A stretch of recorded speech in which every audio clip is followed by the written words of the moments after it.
Rose Conway-Walsh, what is the purpose of this confidence motion or no confidence motion? The Taoiseach clearly has confidence in his Taoiseach. The Taoiseach himself addressed the Dáil last Tuesday. Isn't this nothing but naked political, chicanery on your part in order to maybe embarrass a number of backbench TDs in Fianna Fáil and the Green Party? No, Aidan, I think it's the fact that we were left with no choice. We certainly didn't take this decision lightly, and personally I have to think long and hard about votes of no confidence.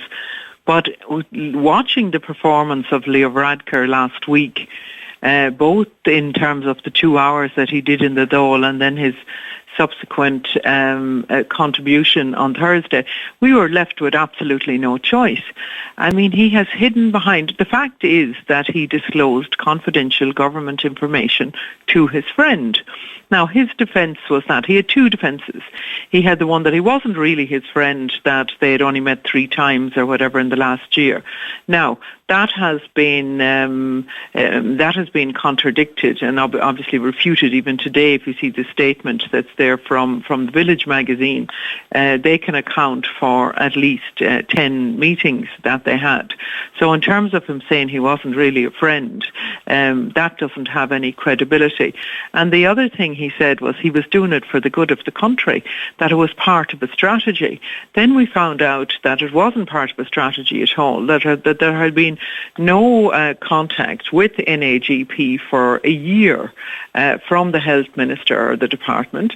The fact that Simon Harris had already refused to provide the document when he was asked for it, that hadn't been disclosed. And the fact that he's saying that it was part of a strategy, that he instigated it. Now we know that Leo Varadkar didn't instigate it, that it was in fact requested by his friend Matthew O'Toole, and that he didn't tell anyone in the Department of Health or the Minister for Health or the IMO what he was doing. So we were left with two choices. Either we just accept that and we accept that it's okay that a confidential document not for circulation was given to his friend, or that we use everything we possibly could to hold him to account.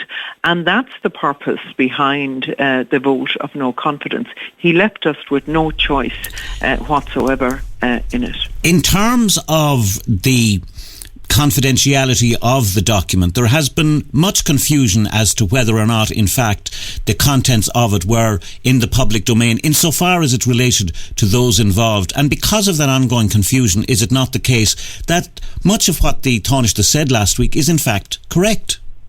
No, this wasn't a final document. It was live and ongoing, and we went through the 130 pages of the agreement, and there was actually 35 changes made from the document that he circulated to the one that was eventually published at the end of May. So again, that was false in terms of, I think it was Peter Burke that came out, his minister, he had them all out batting for him, said that there was no amendments after the document was sent. Well, that wasn't true. Helen McEntee came out and said there was ongoing negotiations as well, which wasn't true. And I've said what Simon Harris did in terms of him being asked for a copy, and he didn't disclose that either. So it was a very much a live and an ongoing document, and it was a document that could have been of great benefit to his friend and also to himself in terms of the whole political thing, because the GPs at the time from the NAGP were saying that if the government didn't do what they wanted them to do in terms of the contract, that they were going to run candidates against them in the election. So it's just all completely murky. It's why people get turned off from politics. And it just feeds into the whole thing that if you're a friend of somebody in the know or somebody in government, then you get preferential treatment. And if you're not, then you don't. It points to the whole thing of cronyism. The cronyism that exists, and indeed the cronyism that was so much associated with Fianna Fáil. And Fine Gael have always had the attitude of, well, we're better than them, or we're somehow, above all that. Well, they're not. We see it time and time again, Aidan, in terms of their stuffing state agencies with their own cronies, the appointments to the boards, the golden circle, people being appointed to boards and to positions where qualifications isn't the deciding factor. The deciding factor is how close you are to government, or the Taoiseach are to the government of the time. And it's not right. It absolutely has to stop. And Aidan, this just doesn't happen on a national basis.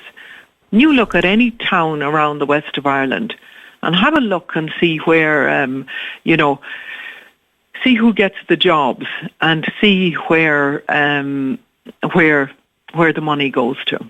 And this has happened for generations and generations, and it has to stop. And it has to stop with transparency and accountability and friends not getting preferential treatment. We knew that when I was on the Finance Committee in terms of the vulture funds. The vulture funds wouldn't come before the Finance Committee no matter how many times we requested them to do it. And the reason they wouldn't is because they had a red carpet rolled out for them going in and out of the Department of Finance, and they knew that they could get what they wanted. There's too many vested interests, and it's the vested interests that are running this government, and indeed the governments before, in terms of the banks, the insurance companies, and others who want to influence policy.